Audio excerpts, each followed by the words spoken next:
Imagine descobrir que as paredes da sua casa, a mesa da sua cozinha e as vigas do seu prédio estão nesse exato momento emitindo radiação letal. Em 1984, a ignorância humana transformou uma máquina de hospital em uma bomba suja de escala industrial. E eu não tô falando do Césio de Goiânia. Esse pesadelo foi em Ciudad Juárez, no México. Foi o maior desastre radiológico da América do Norte. E tudo começou com pequenos grãos de metal do tamanho da ponta de uma caneta.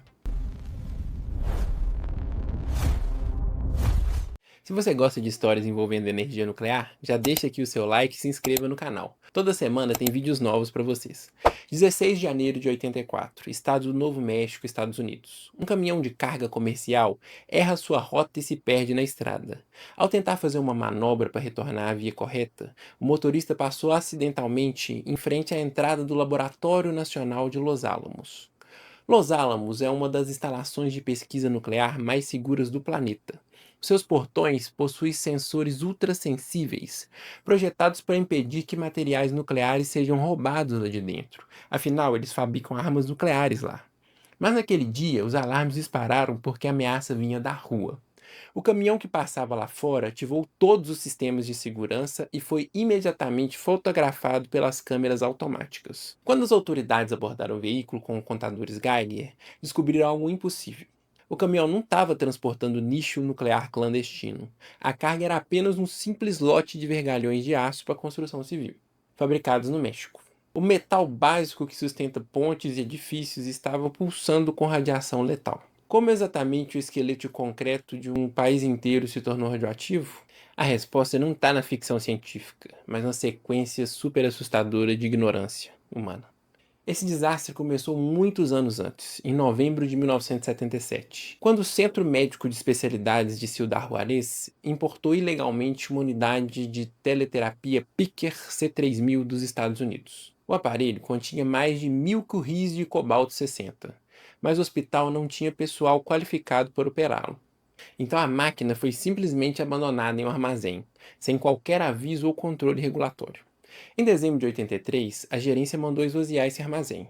Um técnico de manutenção, Vicente Soteldo, sem a menor ideia do que ele estava desmontando, removeu a pesada cabeça de blindagem da máquina para vender como sucata no ferro velho, igualzinho fizeram em Goiânia.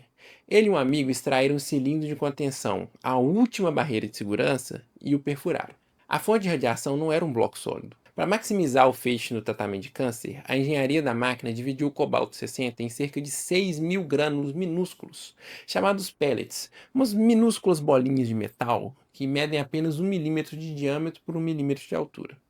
Eram como grãos de areia prateados. Como a cápsula estava rompida, durante o transporte, milhares desses grânulos caíram da caçamba da caminhonete. Quando a caminhonete descarregou o metal pesado no ferro velho, as minúsculas partículas caíram na lama do pátio. O que devia ser um problema local se tornou uma contaminação de escala industrial graças a uma propriedade simples do cobalto. Ele é um metal paramagnético. O metal paramagnético é aquele que sente atração bem fraquinha por ímãs, mas ele não consegue virar um ímã sozinho. É como se ele só respondesse ao magnetismo quando tivesse um ímã por perto. Assim que se afasta ele do ímã, essa atração desaparece completamente.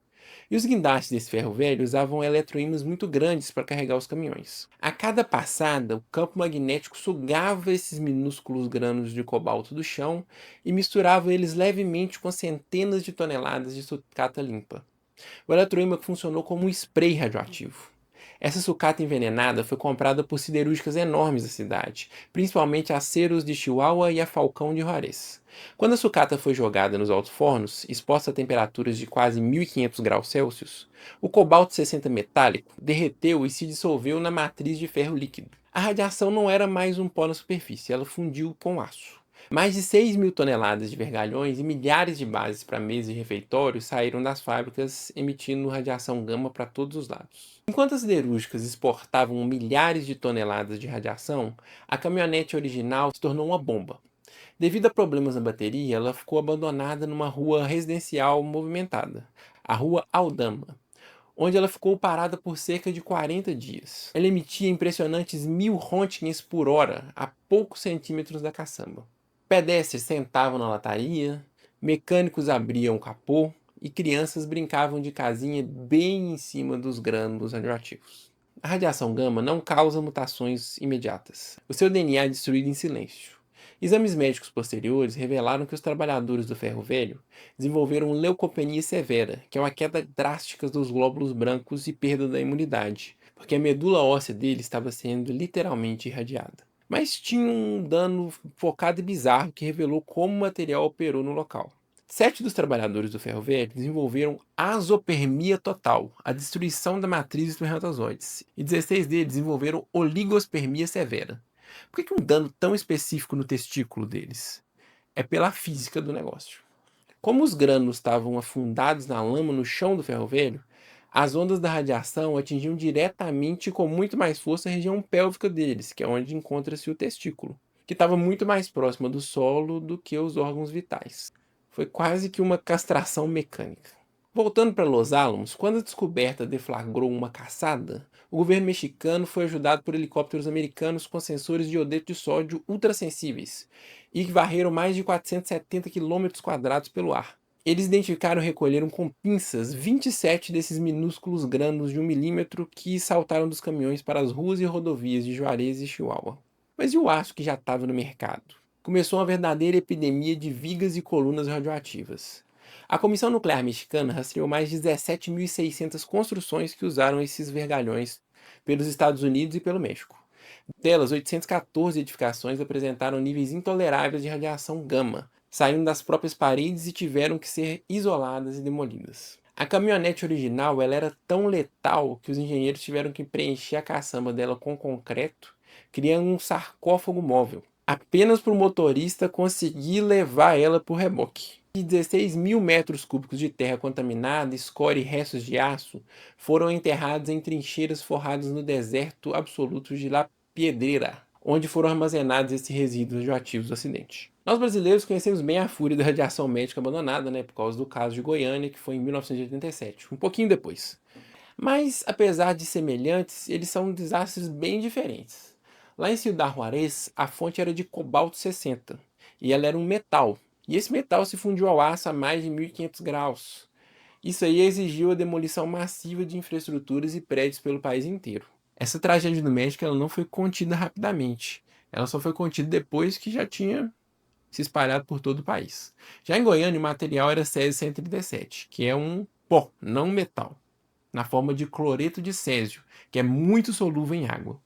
Ele se esfarelou, colou nas mãos, nas roupas e foi até ingerido pelas vítimas do acidente. Cidade Juarez demoliu prédios, Goiânia induziu o colapso biológico da síndrome aguda da radiação em questão de dias. E só não foi uma tragédia maior graças a Maria Gabriela, que é a esposa do dono do ferro velho que entregou a maior parte da fonte radioativa para as autoridades antes que o estrago fosse muito maior.